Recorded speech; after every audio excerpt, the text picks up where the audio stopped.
Welcome on this glorious and amazing day, and thanks for liking if you like the content. Thanks for subscribing, and thank you for remembering that you are always way greater than you think you are. So last week we spoke about how children are born in the realm of existence, and as a result, life is phenomenal, life is good, life is exciting.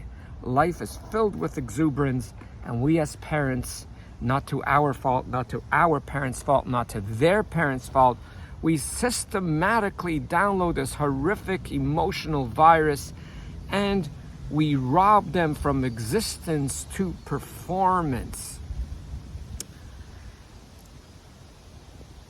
So the first example is when a child is very young, at age 1, 2, or 3. And part of a healthy child is to explore the world. And if you're not ready for this, then perhaps think before you have children. But this is the reality. They will open up every door they see. No, they did nothing wrong if they pull out all the pots and pans. They did nothing wrong if they disorganized your cabinets that you spent 4 hours a Sunday to organize. That's all they know, and they have a brain of a 2 or 3 year young child, and that's what they do. Our job as parents is to have those areas locked up or closed up with child safety, so we don't attempt them to go there and we let them explore in different places. But all too often I see little children exploring the world, starting to explore the world, and suddenly you hear this big lash out by a father or mother saying, "Oh no!" And one example is, no, what are you doing?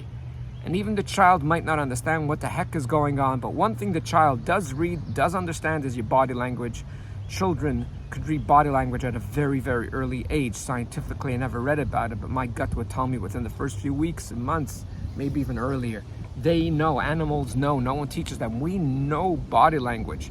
Therefore, it's so amazing to see little babies in their 3-4 months, how they observe new faces around them. You could tell that they're eyeing them and they're trying to gauge if they are safe or not safe, but that's a separate topic for itself.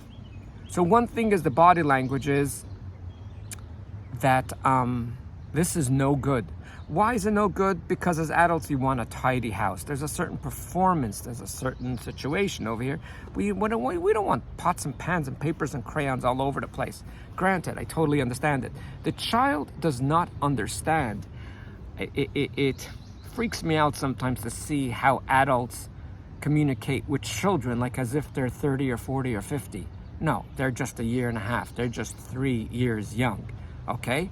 Now, it's sad that I have to say it because some people take my words out of context and say, "Oh, this guy believes that children can do what the heck they want." No, I never said that. But one thing right now is the child is starting to be trained about performance. So if they take crayons and they start scribbling on the walls, OMG, the outrage that goes on. Now, it happens to be, I disagree with children coloring on the walls. But one thing I do agree, like one of my teachers, Dr. Laura Schlesinger, taught me, is that there needs to be supervision always around kids. Is it hard? Yes. I tell this to parents all the time. If you're not comfortable or you do not agree with all of this, please do not have children. I'm telling you right now as a father, it is beyond difficult to do it the right way. Yeah, it's very easy just to throw a kid into a room, play with the toys, and just do your own thing. But we are meant to supervise our kids, not to be a helicopter parent, but to be a supervisor and just to make sure things go okay and to give them the outlet, for example, when it comes to coloring, where to color and how to color. But when we begin to dictate to our children, because we weren't on top of it, that they can't do this and they can't do that, and there's a certain performance over here, the message that they get at the age 1.5 that I am no good. Isn't that ironic? You always hear parents saying, "I don't know what's with my child. I don't know what's with their self-esteem. I gotta take them to a therapist. They have no self-esteem. And I go, hi. Our children are our reflection if we like it or not, if we know it or not. Well, your child's self-esteem that you noticed at the age of 9 or 10 or 15 or 17, that issue started at age 1.5. That's right. So right now, when I am 1.5 at this moment, and I constantly get speeches every move I do, I know one thing. I don't exist. I'm not sure yet how to perform, because with the brain of a 1.5 or 2, I'm not sure what's wrong with coloring on the walls. What evil and bad is it? It's colorful, it's expression, it's creativity.